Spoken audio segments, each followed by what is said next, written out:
I chose not to follow my husband's family tradition, and now his mother is pushing him to divorce me. You know those moments that hit you like a punch to the gut, the ones that make you question absolutely everything? For me, it all started with a handmade quilt, a supposed family heirloom that became a weapon, threatening to unravel my career, my marriage, and even my very sense of self.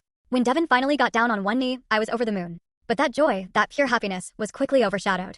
His mother, Patricia, you know the type, she swooped in like a hawk, presenting me with this ancient, faded pattern book and a pristine bolt of fabric. It was the Thornwell family engagement quilt, a relic passed down for 6 generations, each stitch a testament to a woman's commitment. 847 individual stitches, taking most women 8 to 10 months. Patricia had done it. Her mother before her.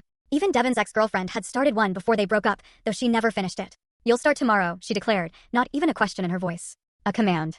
I was deep in my surgical residency, working 60, sometimes 70, hours a week. My free time was a precious, almost mythical 4 hours, barely enough to catch a fuse, yes, scarf down some food, and maybe, just maybe, take a shower. The thought of adding 847 intricate stitches to that already impossible schedule? It felt like a sick joke. "I don't think I'll have time," I remember saying, my voice carefully neutral, trying to be polite. But her face, honey, it just froze. A mask of icy disapproval. "You'll make time," she snapped back. "Every Thornwell bride does." I tried. God, I really did. For 3 agonizing weeks, I'd sit with that fabric, stabbing my fingers until they bled, producing crooked, amateurish stitches that looked like a drunk spider had stumbled across the cloth.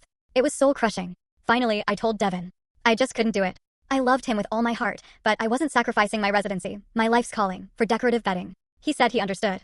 We got married anyway, with Patricia glaring daggers from the front row, a silent promise of future battles.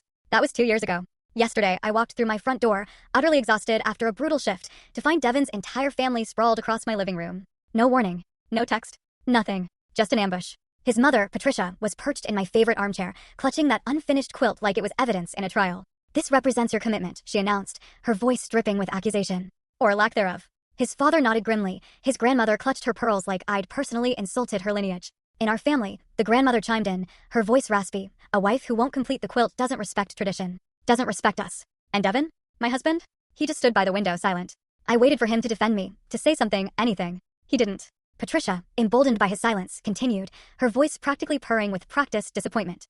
"I've told Devin he needs to reconsider this marriage. A woman who can't dedicate herself to something so simple clearly has misplaced priorities." Something inside me just snapped. A cold fury. "You want to know about dedication?"